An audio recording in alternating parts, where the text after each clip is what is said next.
요즘 나오는 차들 센서와 카메라가 엄청 많이 달려있는 거 보셨죠? 앞에 3개, 옆에 4개, 뒤에 2개, 최소 9개는 기본입니다. 그런데 이 카메라들이 뭘 하는지 아십니까? 그냥 후방주차 보여주는 게 아니에요. 차선 보고 사람 인식하고 신호등 있고 다른 차 거리 재고 있습니다. 주행하는 내내요. 2025년 12월 23일 삼성전자가 독일 전장기업 ZF의 사업부 하나를 2조 6천억 원에 샀습니다. 자동차를 만들지도 않은 회사가 말이죠. 더 이상한 건 산 것도 완성차가 아니라 카메라랑 센서 만드는 부서였다는 겁니다. ADS, 첨단 운전자 보조 시스템이요. 차선 유지, 자동 브레이크, 스마트 크루즈 같은 기능들 만드는 곳이죠. 왜일까요? 여러분, 혹시 이렇게 생각하지 않으세요? 삼성이 또 돈 많다고 이상한 데 투자하는 거 아니냐고요. 차도 안 만들면서 자동차 부품에 2조 6천억이라니 말이 됩니까? 이게 함정입니다. 자동차의 정체가 바뀌었거든요. 엔진과 바퀴가 핵심이던 기계에서 카메라와 칩이 핵심인 전자기기로 완전히 탈바꿈했습니다. 그리고 그 전환의 한복판에서 지금 가장 큰 돈이 움직이고 있어요. 이 이야기가 왜 중요하냐고요? 앞으로 여러분이 사는 모든 차의 가격, 성능, 심지어 안전까지 이 판에서 결정되기 때문입니다. 여러분이 5년 뒤 차를 살 때 현대차 로고 보고 사는 게 아니라 누구 카메라 달렸는지, 누구 칩 박혔는지 보고 사게 될 겁니다. 마치 스마트폰 살 때 퀄컴 스냅드래곤 들어갔는지 확인하듯이요. 삼성이 2조 6천억을 태운 건 도박이 아닙니다. 10년 뒤 자동차 산업의 주인이 누구냐를 두고 벌어지는 전쟁이거든요. 그리고 이 전쟁에서 지면 삼성만 망하는 게 아니에요. 우리나라 산업구조 전체가 흔들립니다. 오늘 궁금한 경제학은 삼성이 왜 차를 만들지 않으면서 자동차에 가장 큰 돈을 쏟아붓는지, 그 속에 숨겨진 산업구조의 대전환을 낱낱이 파헤칩니다. 이 영상 하나면 여러분도 자동차 산업 전문가 됩니다. 여러분 그 전에 구독과 좋아요 빠르게 눌러두시고요. 자, 그럼 시작할게요. 100년 자동차 강국 독일이 무너지고 있습니다. 2024년 11월 폭스바겐이 독일 내 공장 3곳을 폐쇄한다고 발표했어요. 1937년 설립 이후 처음 있는 일입니다. 87년 역사에서 단 한 번도 공장을 닫은 적이 없었거든요. 직원 2만 명이 길거리로 나갑니다. 보쉬는 어떨까요? 세계 1위 자동차 부품 회사 보쉬가 2025년까지 직원 1만 5천 명을 자르겠다고 했습니다. 독일뿐 아니라 전 세계 사업장에서 BMW는 전기차 판매 목표를 절반으로 줄였고요. 왜 이럴까요? 독일 자동차 산업이 돈을 못 벌고 있습니다. 2024년 독일 자동차 업계 전체 영업이익률이 2.3%예요. 치킨 장사보다 못 버는 겁니다. 삼성전자 영업이익률이 10% 넘는 거랑 비교하면 처참한 수준이죠. 그럼 ZF는 어떨까요? ZF, 정식 이름은 ZF 프리드리히스 하펜입니다. 1915년 설립됐으니 110년 됐어요. 전 세계 자동차 부품 회사 순위 4위예요. 변속기, 브레이크, 쉐시, 심지어 전기차 모터까지 안 만드는 게 없는 회사죠. 현대차 타보셨어요? 변속기 ZF 겁니다. 벤츠는요? ZF죠. BMW도 ZF, 포르쉐도 ZF예요. 전 세계 프리미엄 차량 10대 중 7대가 ZF 부품 씁니다. 그런 회사가 왜 사업부를 팔까요? 2024년 ZF 매출이 414억 유로, 하나로 약 61조 원입니다. 그런데 빚이 얼마인지 아세요? 150억 유로, 하나로 22조 원이에요. 매출의 36%가 빚입니다. 이자만 매년 2조 원 넘게 내고 있어요. 문제는 여기서부터입니다. 전통적인 자동차 부품 수요가 급감하고 있거든요. 엔진 부품, 변속기, 배기 시스템 전부 필요 없어지는 중이에요. 전기차엔 엔진이 없으니까요. ZF 매출의 60%가 이런 전통 부품인데 이게 매년 10%씩 줄어들고 있습니다. 반대로 전기차 부품은 중국한테 밀리고 있어요. 중국 CATL이라는 회사 아세요? 전기차 배터리 세계 1위예요. 전 세계 전기차 배터리 시장의 37%를 먹고 있습니다. 가격도 독일 회사보다 30% 쌉니다. 품질도 비슷하고요. 독일 회사들이 경쟁이 안 되는 거예요. ZF는 선택의 기로에 섰습니다. 빚을 갚지 못하면 파산합니다. 빚을 갚으려면 뭔가를 팔아야 해요. 그런데 망해가는 사업부를 누가 사겠어요? 잘 나가는 사업부를 팔아야 돈이 되죠. 바로 ADS 사업부였습니다. ZF의 ADS 사업부는 전 세계 1위예요. 차량용 스마트 카메라 시장 점유율 23%입니다. 벤츠, BMW, 아우디 전부 ZF 카메라 씁니다. 2024년 매출만 5조 원이고 영업이익률은 15%예요. 회사에서 유일하게 돈 버는 부서죠. 이걸 팔기로 한 겁니다. 2조 6천억 원 받아서 빚 22조 원 중에 일부를 갚겠다는 거예요. 헌금할 낳는 거위를 잡아먹는 거죠. 하지만 선택의 여지가 없었어요. 당장 이자를 못 갚으면 회사가 무너지니까요. 여기서 중요한 팩트 하나 말씀드릴게요. ZF만 이런 게 아니에요. 독일 자동차 부품 회사 전체가 비슷한 상황입니다. 콘티넨탈은 2024년 직원 7,000명 자르고 말레는 공장 2곳 폐쇄했어요. 보쉬도 아까 말씀드렸듯이 2만 5천 명 감원 중이고요. 왜 이렇게 됐을까요? 독일 회사들은 100년 동안 기계만 만들었습니다. 엔진, 변속기, 브레이크, 셰시, 쇠를 깎고 용접하고 조립하는 일이었어요. 여기선 독일이 최강이었죠. 정밀 가공 기술이 세계 최고였으니까요. 그런데 전기차 시대엔 그게 필요 없어요. 전기차는 배터리랑 모터면 끝입니다. 그리고 그 위에 소프트웨어를 얹죠. 독일 회사들은 소프트웨어를 못 만들어요. 엔지니어들이 전부 기계공학 전공이거든요. 컴퓨터공학 전공자는 거의 없어요. 보셨습니까? 산업 구조가 바뀌면 강자가 약자가 됩니다. 100년 전통의 독일 자동차 제국이 지금 무너지고 있는 이유가 바로 이겁니다. 기계 시대는 끝났고 소프트웨어 시대가 온 거예요. 그럼 여기서 질문 하나 드리겠습니다. ZF가 ADS 사업부를 팔 때 왜 하필 삼성한테 팔았을까요? 현대차도 있고 도요타도 있고 테슬라도 있는데 말이죠. 답은 간단합니다. 완성차 회사들은 경쟁사예요. ZF가 현대차한테 팔면 기아는 안 사겠죠. 벤츠한테 팔면 BMW는 안 사고요. 하지만 삼성은 중립적입니다. 차를 안 만드니까요. 현대차한테도 팔고 벤츠한테도 팔고 BMW한테도 팔 수 있어요. ZF 입장에선 삼성이 최고의 구매자였던 겁니다. 그리고 삼성 입장에선요.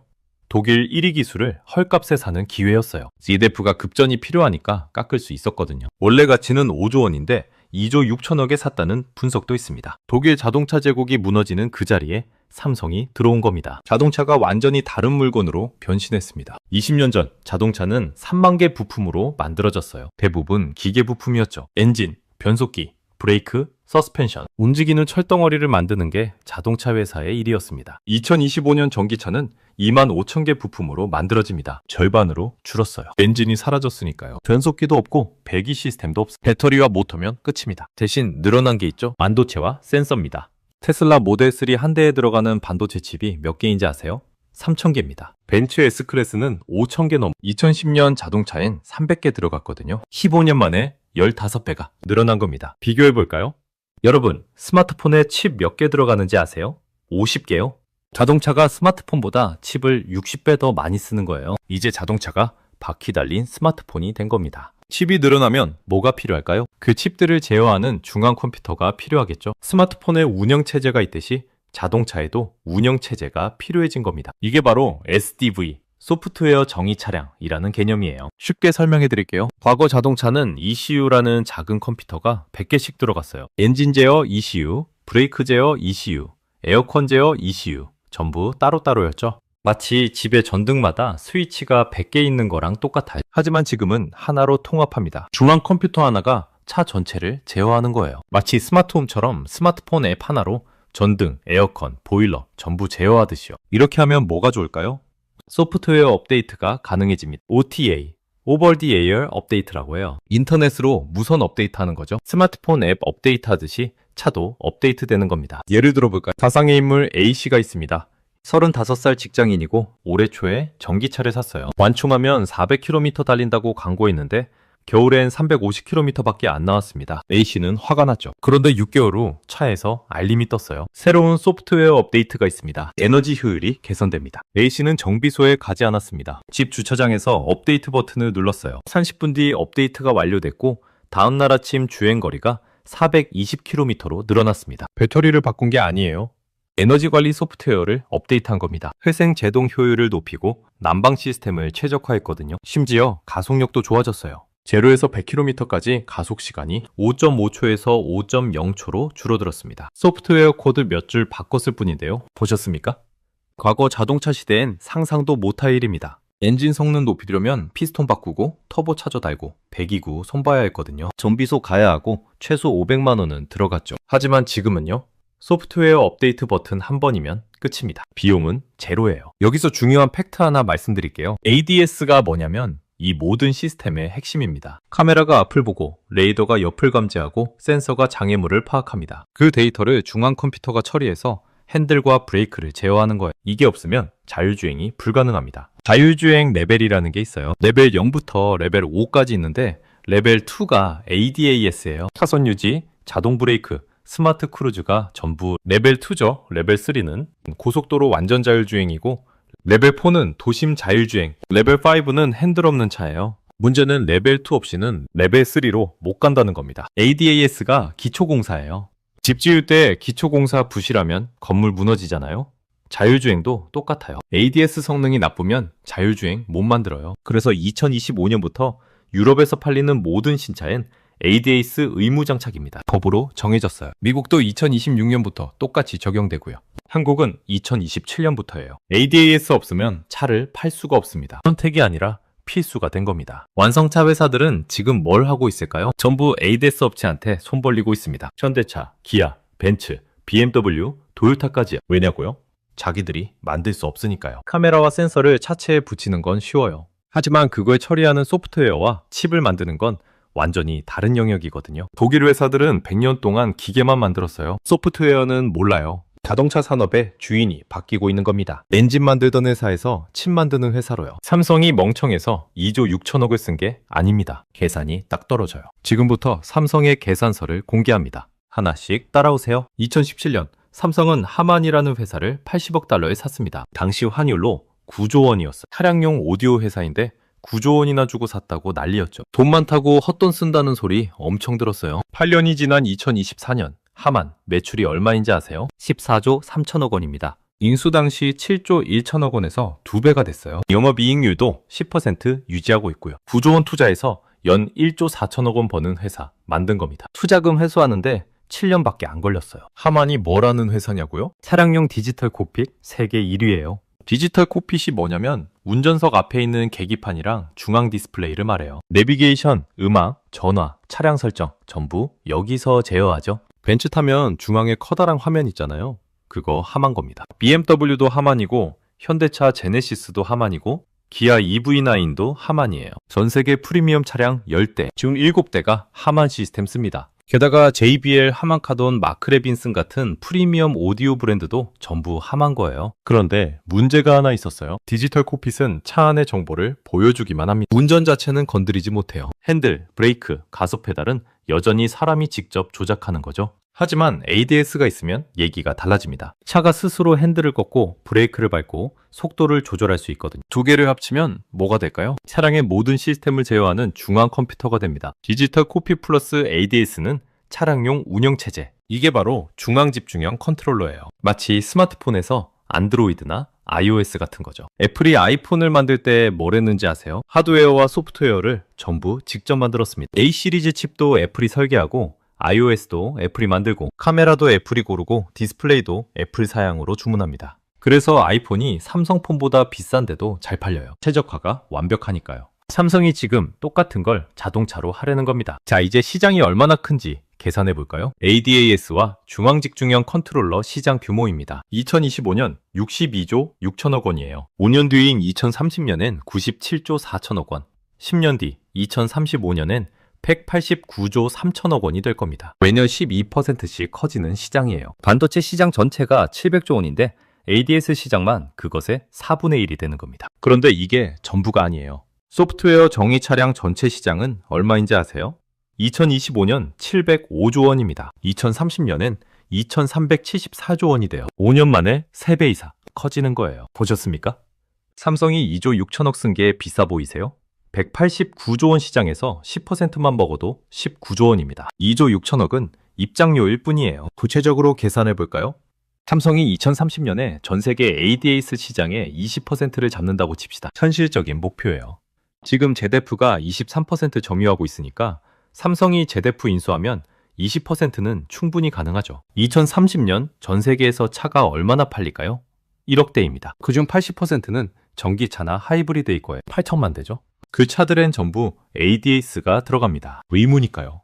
삼성이 20% 잡으면 1,600만 대의 시스템을 공급하는 겁니다. 차 한 대당 300만 원씩 받는다고 칩시다. 하드웨어 매출만 연 48조 원이에요. 여기에 소프트웨어 구독료가 붙습니다. 차 한 대에서 월 10만 원씩 받으면 1년에 120만 원이죠.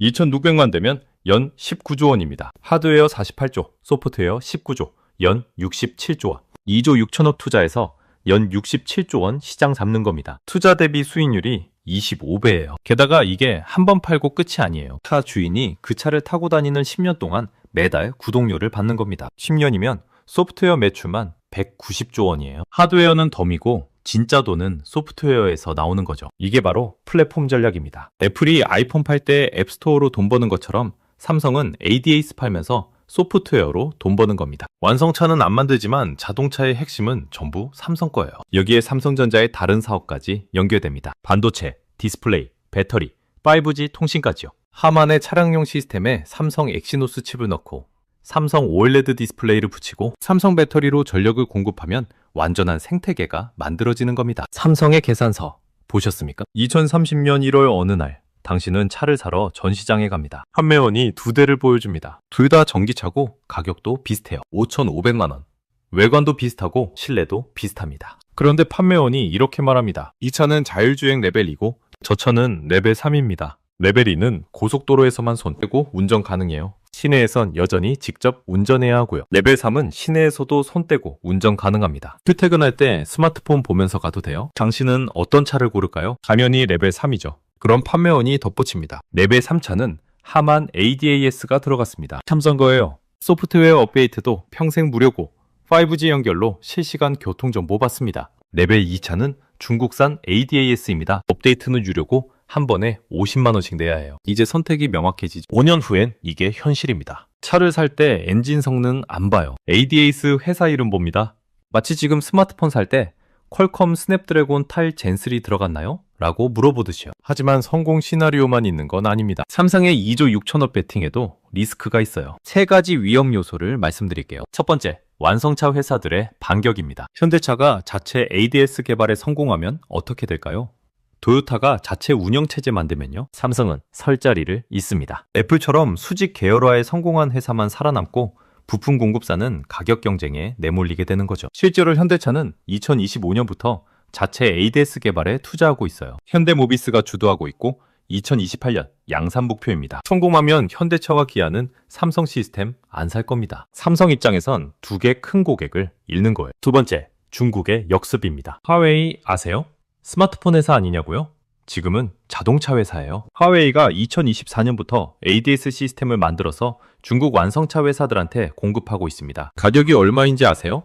삼성보다 30% 쌉니다. 카 한 대당 200만 원이에요. 품질도 비슷하고요.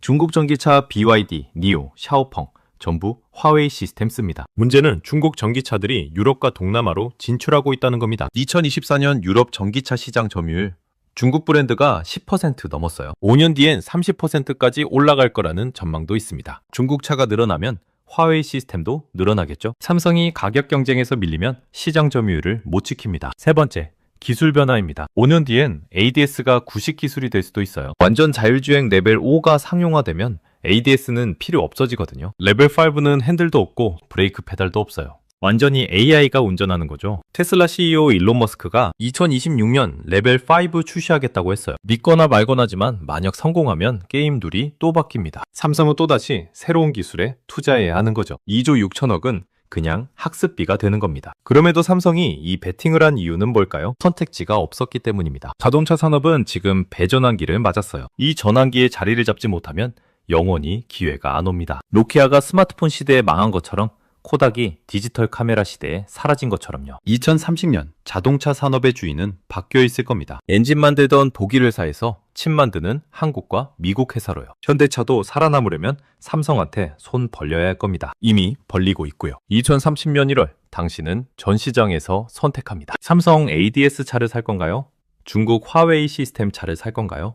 아니면 완성차 회사가 직접 만든 시스템을 믿을 건가요? 그 선택이 당신의 안전을 결정합니다. 당신 가족의 생명을 결정하고요. 자율주행차가 사람을 칠지 피할지는 전부 ADS가 판단합니다. 카메라가 사람을 0.1초 늦게 인식하면 브레이크가 늦어지고 사고가 납니다. 반대로 0.1초 빨리 인식하면 사람을 살립니다. 그 0.1초를 누가 만드느냐가 중요한 겁니다. 자동차가 여전히 기계라면 삼성의 선택은 무모한 도박입니다. 하지만 자동차가 전자기기라면 이건 가장 늦게, 가장 싸게 들어간 마지막 기회일지도 모릅니다. 당신은 어느 쪽에 베팅하시겠습니까? 선택은 지금입니다. 오늘 궁금한 경제학은 여기까지입니다. 다음 시간에 더 날카로운 이야기로 찾아뵙겠습니다. 요즘 부쩍 은행에서 문자가 자주 오지 않습니까? 고객님, VIP 특별 우대 금리연 5% 이번 주 마감. 창구 직원은 평소엔 주지도 않던 사은품까지 챙겨주며 적금 가입을 권유합니다. 기분이 좋으셨습니까? 내가 대접받는 것 같고 이 불안한 시기에 5%면은 꽤 쏠쏠한 수익이라고 생각하셨을 겁니다. 착각하지 마십시오. 그 친절한 미소 뒤에는 식은땀이 흐르고 있습니다. 이건 혜택이 아닙니다. 침몰하는 배가 미친 듯이 쏘아 올리는 구조신호입니다. 냉정하게 계산기를 두드려 봅시다. 지금 대한민국 경제 성장률 1%대를 기어가고 있습니다. 거리에 나가 보십시오. 빈 상가가 수두룩하고 기업들은 투자를 멈췄습니다. 돈 굴릴 곳이 전멸했다는 뜻입니다.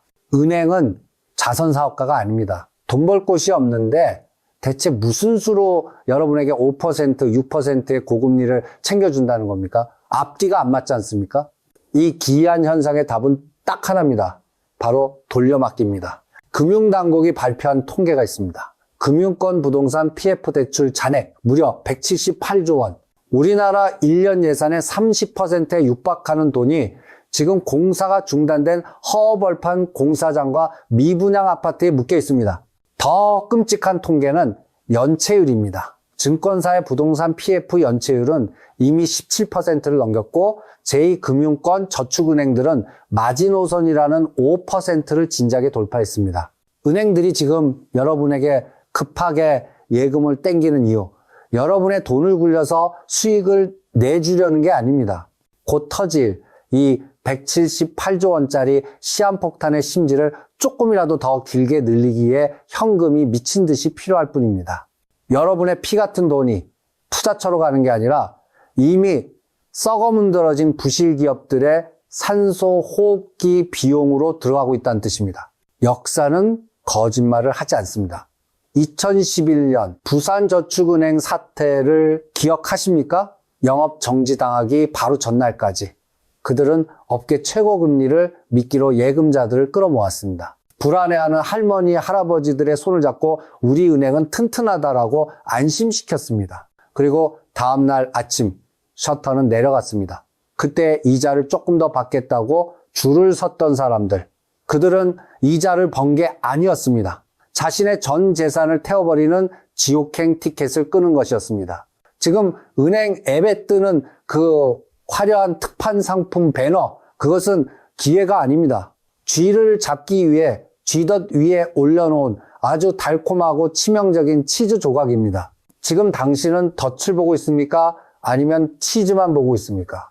스마트폰을 켜면 화면 속에 계좌 잔고가 선명하게 찍혀 있습니다. 터치 한번, 비밀번호 6자리면 내 돈을 언제든지 뺄 수 있다고 믿으시죠? 그 편리함이 결정적인 순간에 여러분의 숨통을 끊는 가장 차가운 흉기가 됩니다. 과거 2011년 저축은행 사태 때를 기억해 보십시오. 그때는 최소한 눈에 보였습니다. 은행 셔터 앞에 사람들이 수백 미터씩 줄을 섰고 뉴스에서 그 아수라장을 보며 아, 나도 빨리 가서 돈을 빼야겠구나 라고 판단할 시간이라도 있었습니다. 몸으로 부딪히고 소리라도 지를 수 있는 물리적인 실체가 있었다는 겁니다. 하지만 다가오는 2026년의 위기는 다릅니다. 보이지 않습니다. 냄새도 없습니다. 그리고 인간이 반응할 수 없는 속도로 찾아옵니다. 미국 실리콘밸리 은행이 파산하는데 걸린 시간, 정확히 36시간이었습니다. 단 이틀도 안 되는 시간에 무려 42조 원이라는 천문학적인 돈이 스마트폰 뱅킹을 통해 증발했습니다. 직원들이 출근해서 컴퓨터를 켜기도 전에 은행은 이미 껍데기만 남아 있었던 겁니다. 그런데 여기는 대한민국입니다. 세계에서 인터넷이 가장 빠르고 스마트폰 보급률이 가장 높은 나라입니다. 미국에서 36시간 걸렸다면 한국에서는 점심시간 1시간이면 충분합니다. 여러분이 회사에서 동료들과 커피 한 잔 마시며 웃고 떠드는 그 짧은 시간에 거대한 은행 하나가 공중분해될 수 있다는 뜻입니다. 은행장들과 금융당국이 이 무시무시한 속도를 모를까요? 천만에요. 그들은 누구보다 잘 알고 있습니다. 그래서 그들은 이미 조용히 아주 치밀하게 비상구를 잠글 준비를 마쳤습니다. 최근 겪으신 적 없으십니까? 월급날이나 공모주 청약일처럼 돈이 몰리는 날 은행 앱에 접속하면 뱅글뱅글 돌아가는 로딩 화면만 뜨고 먹통이 되는 현상 말입니다. 현재 접속자가 많아 대기 중입니다. 시스템 안정화를 위한 긴급 점검 중입니다. 순진한 분들은 이걸 그저 이용자가 많아서 서버가 느리구나 하고 넘어갑니다. 하지만 IT 전문가들의 시각은 다릅니다. 이것은 기술적인 오류가 아니라 의도적인 설계일 가능성이 매우 높습니다. 디지털 뱅크런, 즉 대규모 인출 사태가 감지되는 순간 시스템이 자동으로 접속량을 제한하고 이체 속도를 늦추도록 알고리즘이 짜여 있을 수 있다는 겁니다. 쉽게 말해 불이 난 극장에서 관객들이 한꺼번에 탈출하려고 하니까 건물 무너질까 봐 관리자가 출입문을 밖에서 걸어 잠그고 진정하라고 방송하는 꼴입니다. 그 안에서 타 죽는 건 여러분의 사정이니 알 바 아니라는 겁니다. 더 소름 끼치는 징후는 또 있습니다. 최근 은행들이 앞다퉈서 보이스피싱 예방을 명목으로 비대면 이체 한도를 대폭 축소하고 있습니다. 하루 5억 원, 1억 원 보내던 걸 1,000만 원, 500만 원으로 줄여버립니다. 고객을 보호한다는 명분, 참 듣기 좋습니다. 하지만 진짜 속내도 그럴까요? 은행 내부 사정을 들여다보면 전혀 다른 그림이 보입니다. 지금 은행들은 안팎으로 피를 흘리고 있습니다.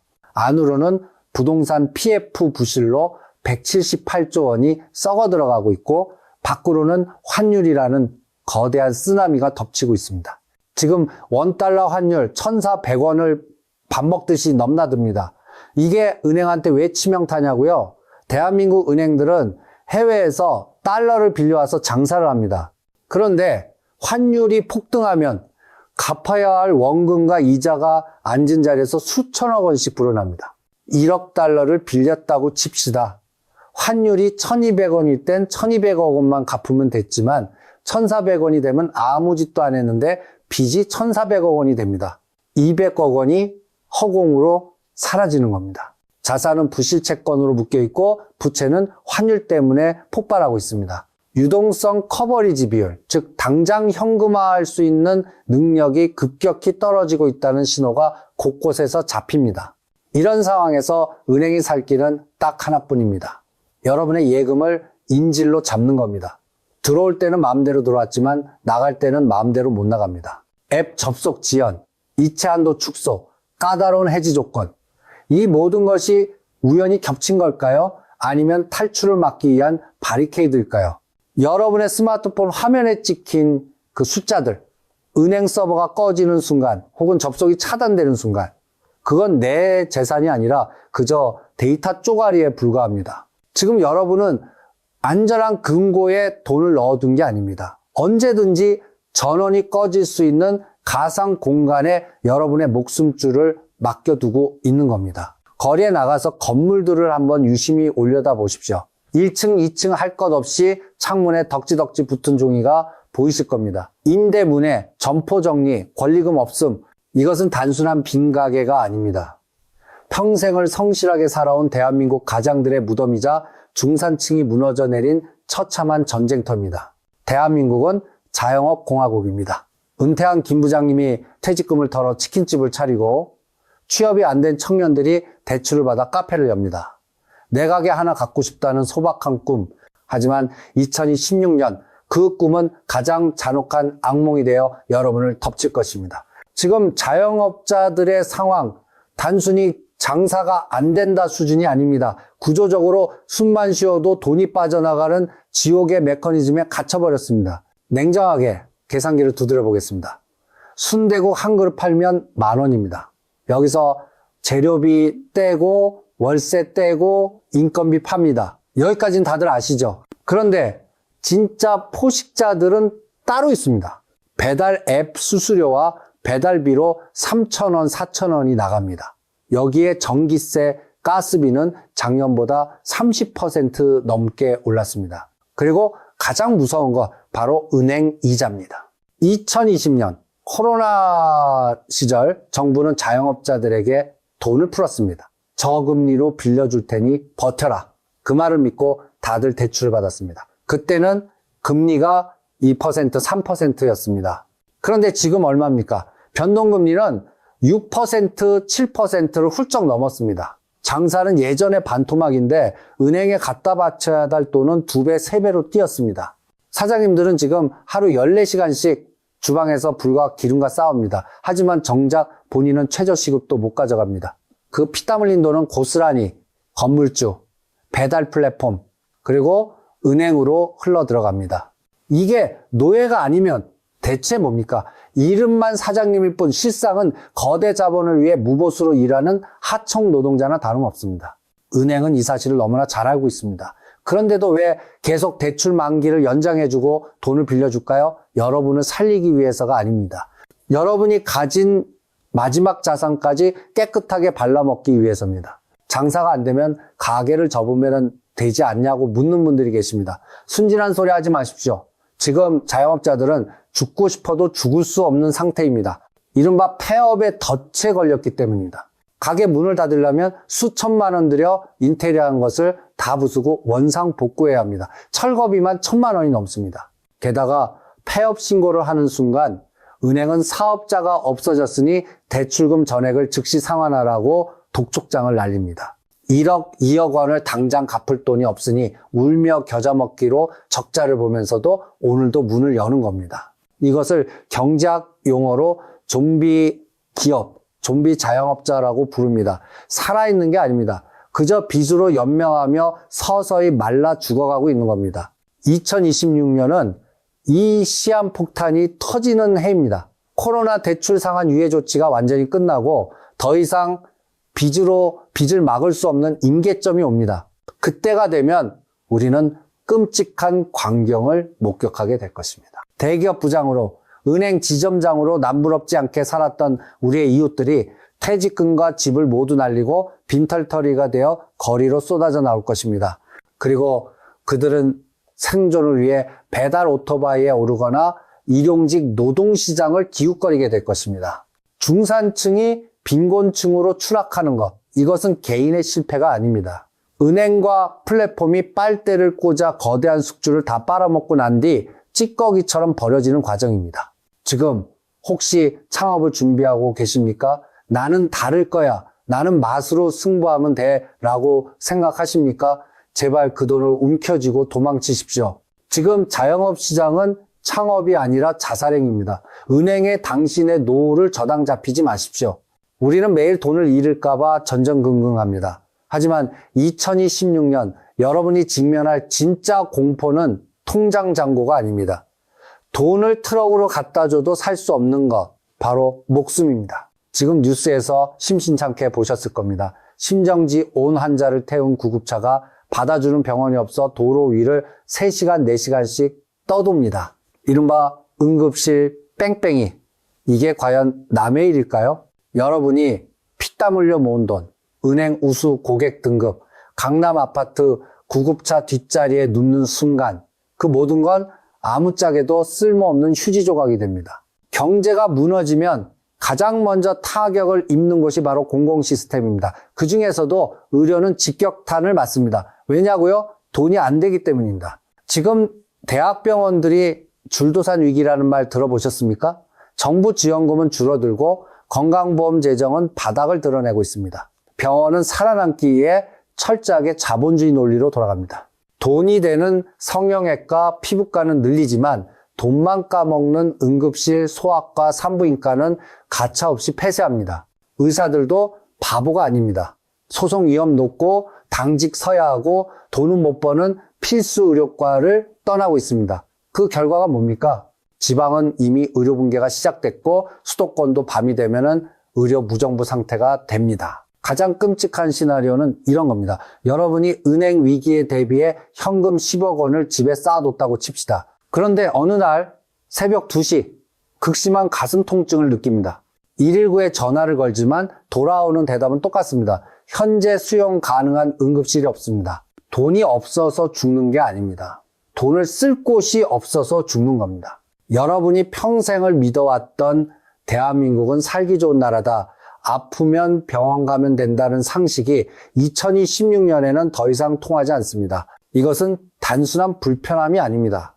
국가라는 시스템이 여러분의 생존을 더 이상 보장해주지 않는다는 사회적 계약의 파기 선언입니다. 통장에 찍힌 숫자가 여러분의 심장을 다시 뛰게 할 수 없다는 사실을 뼈저리게 깨닫게 될 것입니다. 자, 이제 정리를 해봅시다. 은행은 여러분의 돈을 가두려 하고, 자영업 시장은 여러분의 노후를 집어삼키려 하고, 병원은 여러분의 생명을 외면하려 합니다. 이 삼면초가의 상황에서 아직도 정부가 알아서 해주겠지, 설마 별일 있겠어? 라고 생각하십니까? 그 안일함이 여러분과 가족을 벼랑 끝으로 미는 가장 큰 죄악입니다. 이제 인정하십시오. 2026년의 대한민국은 각자 도생의 정글입니다. 누구도 여러분을 구하러 오지 않습니다. 그럼 어떻게 할까요? 당장 세 가지를 실행하십시오.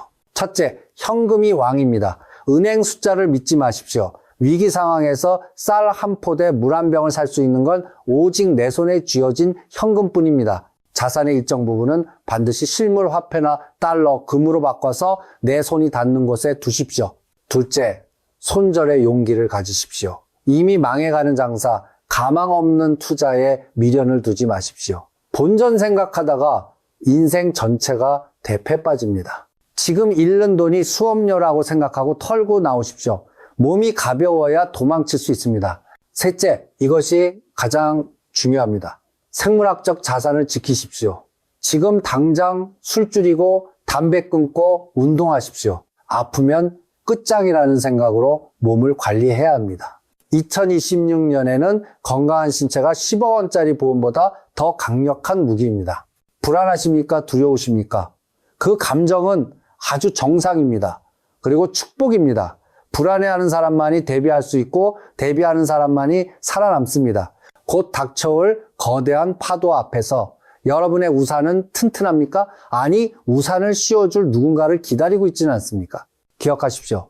폭우가 쏟아질 때 내 머리 위를 가려줄 우산을 쥐고 있는 사람은 오직 나 자신뿐입니다. 폭풍이 오기 전 하늘은 가장 맑고 바다는 가장 고요하다고 합니다. 지금 여러분이 일상에서 느끼는 이 평온함이 어쩌면 폭풍 전야의 마지막 고요함일지도 모릅니다.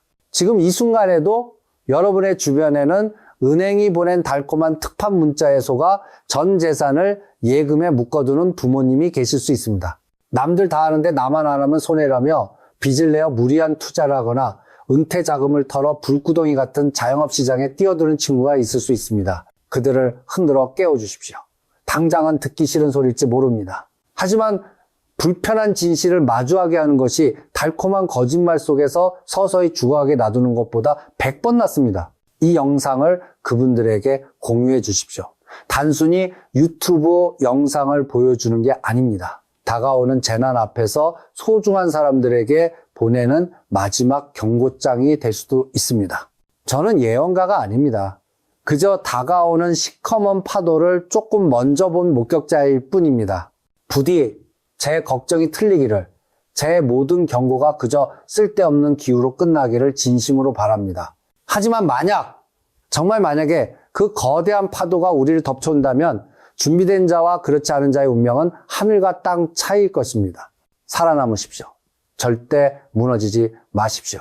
그리고 부디 이 폭풍이 지나간 뒤 무사히 건너편에서 웃으며 뵙기를 바랍니다. 영상 마치겠습니다. 2026년 이제 뒷짐지고 수익률 계산기나 두드릴 때가 아닙니다. 느긋한 관망은 곧 파멸입니다.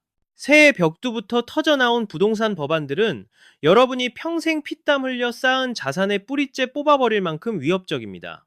지금 이 순간 부동산 시장은 국가가 정교하게 설계한 세금의 블랙홀 속으로 속수무책 빨려 들어가고 있습니다. 고작 공시지가가 오르거나 종부세율이 몇 퍼센트 뛰는 수준의 이야기가 아닙니다. 이번 개정안의 진짜 칼날은 집주인의 재산권 그 자체를 겨누고 있습니다. 내 집을 내 마음대로 팔지도 못하게 손발을 묶어놓고 오히려 세입자에게 모든 칼자루를 쥐어주는 기이한 세상이 도래했습니다. 이 살벌한 흐름을 읽지 못한 채 눈과 귀를 닫고 있다가는 과거의 성공 방식대로 대처하다간 자산의 절반 이상이 허공으로 증발하는 꼴을 보게 될 것입니다. 가장 소름 끼치는 건 도망칠 비상구조차 봉쇄됐다는 점입니다. 양도세 중과세율이 무려 82.5%까지 치솟는 상황에서 퇴로를 찾지 못한 사람들은 결국 국가가 돌리는 거대한 자산 환수 시스템의 먹잇감이 되고 맙니다. 지금부터 제가 짚어드릴 내용은 단순한 시황 중계가 아닙니다. 여러분의 생존이 걸린 마지막 경고장입니다. 평범했던 집주인이 어째서 하루아침에 내 집에서 쫓겨난 이방인 취급을 받게 되는지 그 충격적인 실체를 낱낱이 까발려드리겠습니다.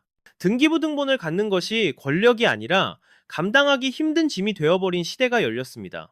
이번에 뜯어고친 임대차법을 들여다보면 도대체 이 집의 진짜 주인이 누구인지 되묻지 않을 수 없습니다. 여러분 목을 가장 먼저 조여올 공포는 바로 세입자가 휘두르는 일방적인 계약 해지권입니다. 집을 매물로 내놓는 순간부터 세입자 눈치나 살피며 전전긍긍해야 하는 처량한 신세로 전락했습니다.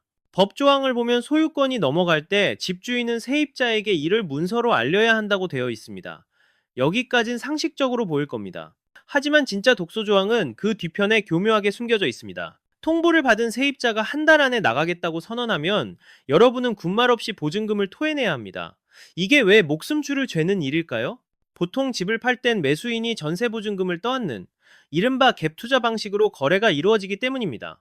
그런데 세입자가 집주인 바뀐 꼴 못 보겠다며 당장 돈 내놓으라고 소리치는 순간 모든 거래는 물거품이 됩니다. 실제로 최근 분당에서 터진 사건을 복기해 봅시다. 살던 집을 팔고 새 아파트로 이사하려던 한 은퇴자의 사연입니다.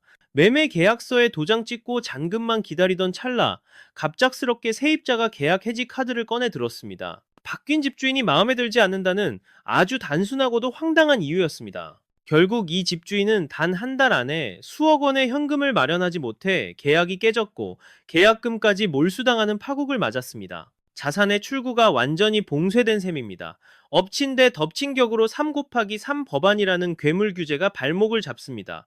기존 2년이었던 거주 기간을 3년으로 늘리고 이를 2번 더 연장할 수 있게 만들겠다는 겁니다. 한 번 세입자를 들이면 무려 9년 동안이나 내 집주인 행세를 못하게 됩니다. 9년이면 강산이 변하고도 남을 시간입니다. 그 긴 세월 시장은 천지개벽하는데 여러분의 자산만법이라는 감옥에 갇혀 쥐꼬리만 한 임대료에 저당 잡히는 꼴입니다. 임차인은 약자니 보호해야 한다는 그럴싸한 명분이 이제는 임대인을 경제적 사지로 내모는 흉기가 되었습니다. 내 집의 가치를 매기는 건 더 이상 시장 논리가 아닙니다. 세입자의 변덕과 법의 강제력이 가격표를 붙이는 세상입니다. 소유권이라는 껍데기만 남겨두고 실속인 알맹이는 몽땅 세입자가 삼켜버린 형국입니다.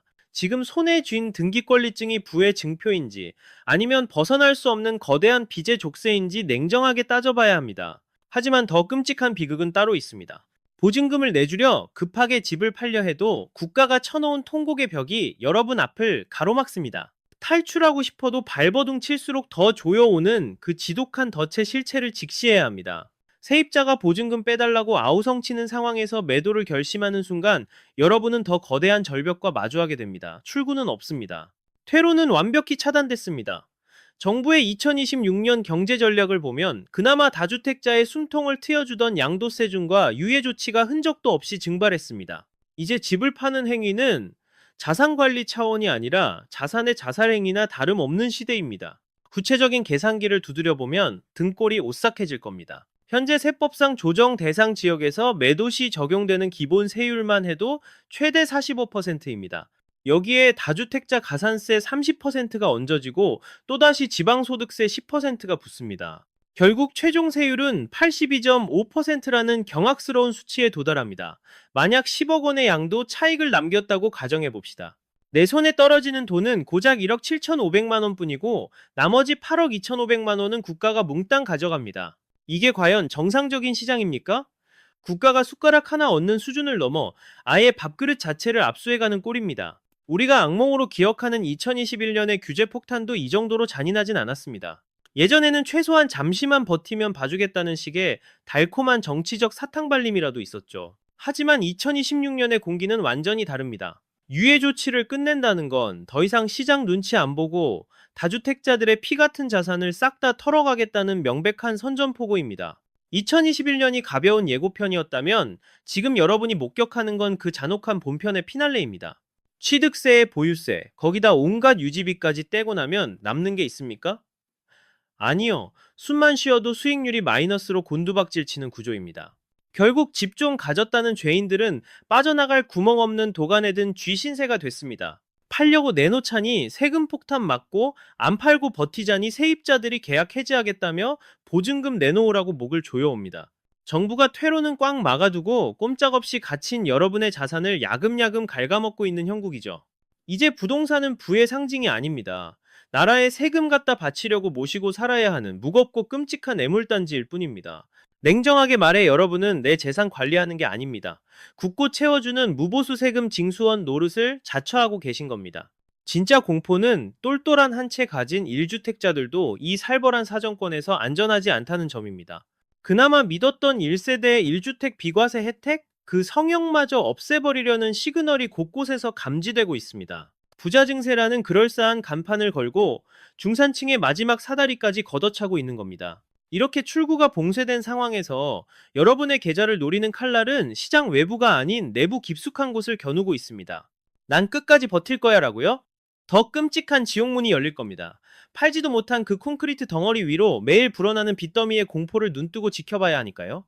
국가가 제멋대로 정한 공시가격이라는 이름의 세금 청구서가 여러분 안방까지 들이닥칠 날이 코앞입니다. 탈출구는 봉쇄해놓고 꼼짝없이 갇힌 집값 위에다가 세금 폭탄을 투하하기 시작했습니다. 부동산 공시가 현실화율을 향후 5년 안에 90%까지 끌어올리겠다는 게 단순한 엄포가 아닙니다. 법으로 박아놓고 강제하겠다는 겁니다. 시세 10억짜리 집이면 공시가를 9억으로 잡겠다는 건데 이건 재산세랑 종부세 때리는 기준점 자체가 천지개벽 수준으로 뛴다는 소리입니다. 국회에서 세법 안 바꿔도 됩니다. 여러분 지갑 털어가는 가장 악랄하고 확실한 수법이 지금 작동하고 있는 겁니다. 더 소름 끼치는 건 기본소득 토지보유세라는 신종징세 무기입니다. 공장이나 농지 빼고 모든 땅에 최대 1.3% 세금을 물리겠다?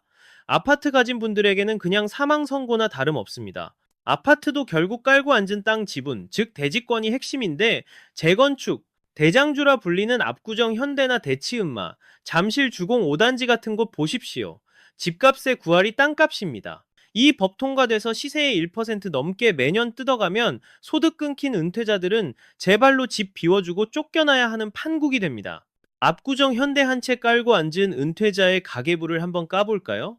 집값은 40억을 호가하는데 정작 손에 쥐는 연금은 고작 200만 원 남지신 분들이 수두룩합니다. 그런데 보유세랑 종부세 합쳐서 1년에 수천만 원을 토해내라? 이건 그냥 살지 말고 나가라는 강제퇴거 명령입니다. 장부상 자산은 수십억인데 당장 쓸 현금은 없는 부동산 빈민, 즉 에셋 리치 푸어가 쏟아져 나올 수밖에 없습니다. 정부가 가만히 앉아서 여러분 주머니에 빨대 꽂고 매달 돈을 뽑아가는 시스템이 완성된 겁니다. 돈을 벌어서 세금을 내는 게 아니라 자산을 가지고 있다는 이유만으로 벌금을 물리는 이 야만의 시대를 어떻게 버티시겠습니까? 무서워서 못 살겠다 팔겠다 해도 문제입니다. 앞서 경고한 82점, 5%라는 살인적인 양도세가 발목을 꽉 잡고 놓아주질 않으니까요. 팔지도 못하고 쥐고 있지도 못하는 이 끔찍한 가두리 양식장 안에서 여러분의 자산은 아이스크림처럼 녹아내리고 있습니다. 국가가 설계한 이 치밀한 징세 로드맵의 종착지는 결국 여러분의 사유재산을 공공재로 강제 편입시키는 겁니다. 이 모든 거미줄 설계의 정점에는 국토교통부 장관이라는 무소불위의 권력이 버티고 있습니다. 지자체 협조? 그딴 건 필요도 없다는 듯 독단적으로 여러분 아파트 단지 코앞까지 치고 들어왔습니다. 도대체 장관 힘이 얼마나 세졌길래 서울시장 손발을 다 묶어놓고 폭주하는 걸까요? 단언컨대 지방자치의 시대는 끝났습니다. 이제 여러분 아파트가 토지거래 허가구역이라는 감옥에 갇히느냐 마느냐는 서울시장이 아니라 국토부 장관 손가락 하나에 달렸습니다. 지금까지는 국토부 장관이 2개 이상의 시도가 겹치는 지역만 건드릴 수 있었지만 앞으론 그 밖의 사유라는 마법의 치트키를 써서 전국 어디든 핀셋으로 집어내듯 난도질할 수 있게 됩니다. 이건 단순한 행정 절차가 바뀐 게 아닙니다. 중앙정부가 여러분 재산줄을 틀어쥐고 완전히 독점하겠다는 섬뜩한 선언입니다. 오세훈 서울시장과 국토부 장관이 팽팽하게 맞붙었던 그 기싸움 기억하시죠? 마포나 성동 같은 한강변을 규제로 묶으려 할 때 서울시장이 반대하니까 국토부가 어떻게 했습니까? 아예 법을 뜯어 고쳐버렸습니다. 이제 지자체 눈치 볼 필요도 골치 아픈 협의 따위도 거칠 이유가 없어진 겁니다. 장관이 투기다 하고 손가락질 한번 하면 그 즉시 여러분의 집은 탈출 불가능한 고립무원의 감옥이 되어버립니다. 용산 정비창과 태릉 일대를 덮쳤던 그 끔찍한 거래 동결의 악몽이 이제 서울 전역 어디서든 예고 없이 터질 수 있다는 섬뜩한 경고입니다. 공공개발이라는 허울 좋은 가면을 쓴 국가가 여러분의 사유재산 숨통을 쥐고 흔드는 전체주의적 통제망이 완성된 것입니다. 내 집을 파는 것조차 관의 도장을 받아야 하는 세상에서 과연 누가 감히 자유민주주의 국가의 자산가라고 떳떳하게 말할 수 있겠습니까?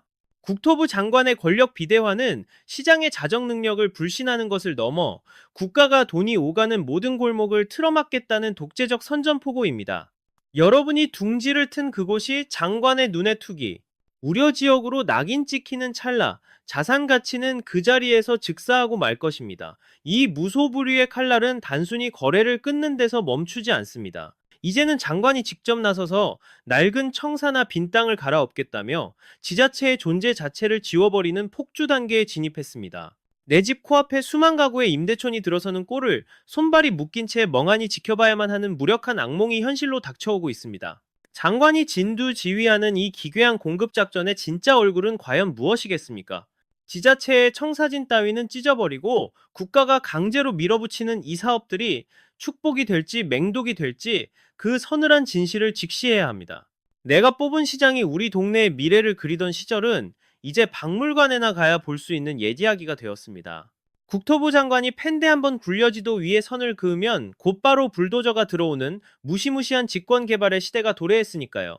노후공공청사 및 유유부지 복합개발특별법이라는 그럴싸한 간판 아래 대한민국 국토와 지자체의 모든 땅이 장관의 손아귀에 떨어졌습니다.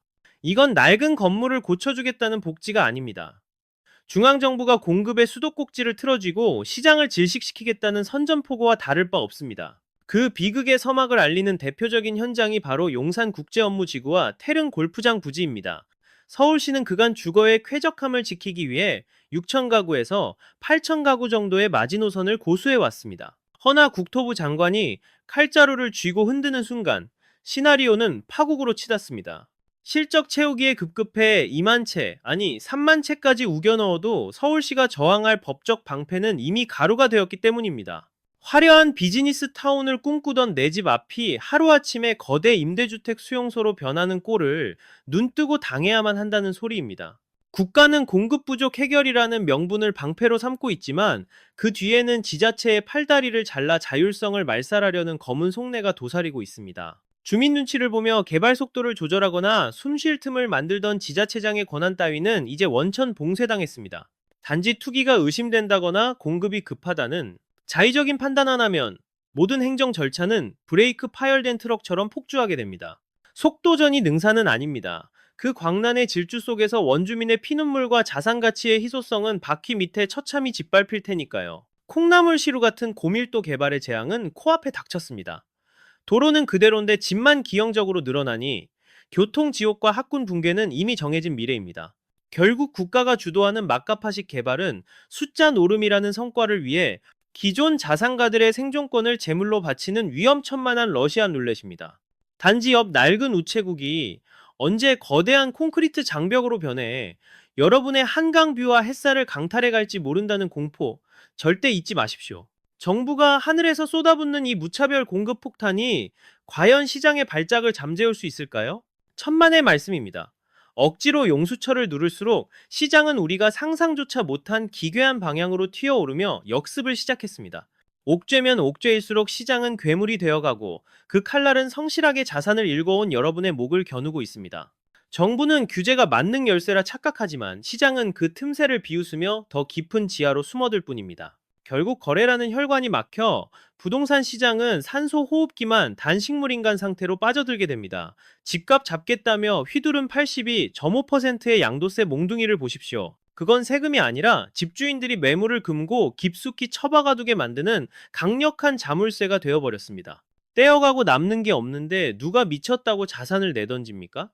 거래량은 바닥을 뚫고 내려갈 것이며 시장의 가격 기능은 뇌사를 맞이할 것입니다. 저주받은 일본의 잃어버린 30년, 그 악몽을 떠올려 보십시오.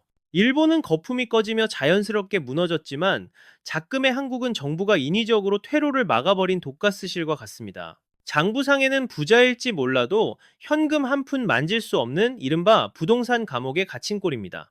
이건 건전한 조정이 아닙니다.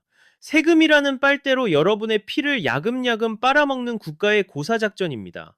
입으로는 서민을 위한다 떠들지만 실상은 중산층으로 올라가는 사다리를 걷어차 불구로 만들고 있습니다.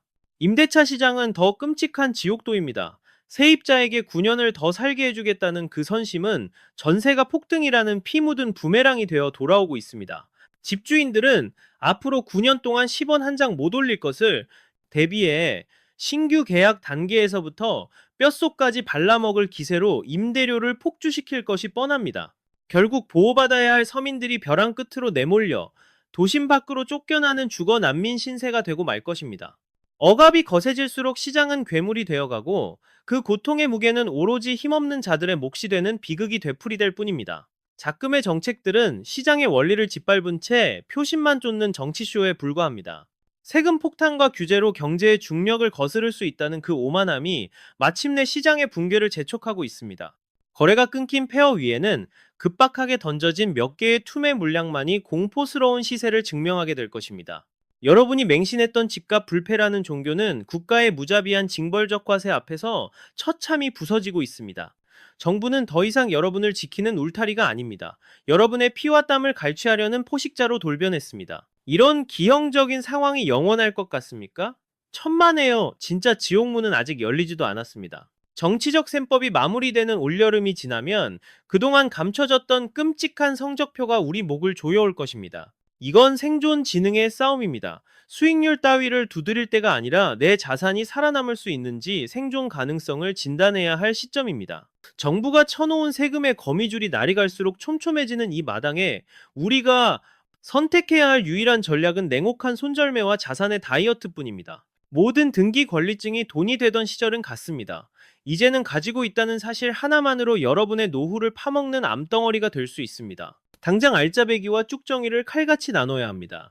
양도세 82점, 5%가 아까워 쓰러져가는 외곽 아파트를 부여잡고 있다면 세금을 토해내고라도 터는 게 맞는지 아니면 증여로 명의를 쪼개는 게 나을지 당장 계산기를 두드리십시오. 다가올 폭락의 공포가 당장의 세금보다 더 크다면 지금의 매도는 패배가 아니라 자본을 지키기 위한 전략적 후퇴입니다. 10개 중 8개를 세금으로 떼이더라도 남은 2개를 쥐고 다음 바닥을 노리는 것이 평생 부동산 감옥에 갇혀 세금 노예로 사는 것보다 100배는 현명한 선택입니다. 둘째, 현금 확보에 목숨을 거십시오. 임대차법이라는 시한폭탄 때문에 세입자가 보증금을 달라고 아우성칠 때 여유 자금이 없는 집주인은 한 방에 나락으로 떨어질 수 있습니다. 대출문이 닫히고 금리가 미친 듯이 널뛰는 지금 현금 줄이 마른다면 여러분의 그 잘난 아파트도 결국 법원 경매판에 올라가게 될 것입니다. 덩치를 불릴 때가 아닙니다. 빚이라는 시한폭탄을 제거하고 현금 비중을 극대화하는 방어태세로 당장 전환해야 합니다. 마지막으로 6월 지방선거가 끝난 직후의 세법 개정 움직임을 매의 눈으로 감시하십시오. 표심 잡기가 끝나면 정부는 가면을 벗고 본격적인 보유세 1% 시대를 열어젖힐 공산이 큽니다. 그때가 되면 팔고 싶어도 받아줄 사람이 없어 꼼짝없이 수장되는 최악의 악몽이 현실이 됩니다. 대중이 공포에 질려 얼어붙어 있을 때 여러분은 미리 비상구를 뚫고 현금이라는 총알을 장전해 두어야 합니다. 시장은 냉혹한 정글이지만 미리 칼을 간 자에게는 반드시 생존의 틈을 내어줍니다. 지금의 위기는 누군가에게는 파멸의 장송곡이지만 깨어있는 자에게는 부의 계급장을 바꿀 수 있는 마지막 사다리가 될 것입니다. 침몰하는 배 위에서 미련을 떨다간 수장될 뿐입니다. 2026년은 철저한 각자 도생의 해입니다. 국가가 설계한 정교한 수탈 시스템은 이제 피할 수 없는 현실이 되었고 여러분의 피 같은 자산은 역대급 폭풍우 앞에 발가벗겨져 있습니다. 오늘 제가 경고한 7가지 변화는 서막에 불과합니다. 진짜 전쟁은 올여름 7월 세법 개정안이 공표되는 순간 판가름 날 것입니다. 그때가 되면 시장은 상상조차 못한 아비규환의 소용돌이 속으로 빨려 들어갈 텐데 여러분은 그 거친 파도를 버텨낼 준비가 되셨습니까? 지금 당장 여러분의 자산 성적표를 책상 위에 펼치십시오. 썩은 살을 도려내듯 비핵심 자산을 던지고 현금이라는 최후의 방패를 쥐는 것만이 이 잔혹한 게임에서 살아남는 유일한 동아줄입니다. 남들이 공포에 질려 눈을 가릴 때 여러분은 시퍼렇게 뜬 눈으로 시장의 빈틈을 포착하여 내 가족의 안위를 지키는 영악한 생존자가 되시길 바랍니다. 이 영상의 모든 내용은 현재 드러난 법안과 시장의 기류를 바탕으로 한 저의 독자적인 견해일 뿐입니다. 투자의 결과에 대한 책임은 온전히 본인의 몫이며 정치권의 입법 변수에 따라 상황은 언제든 급변할 수 있음을 분명히 밝힙니다. 한 치 앞도 안 보이는 부동산 암흑기 속에서 여러분이 길을 잃지 않도록 가장 날이 선 정보만을 골라 신속하게 타전하겠습니다. 끝까지 시청해주셔서 감사합니다.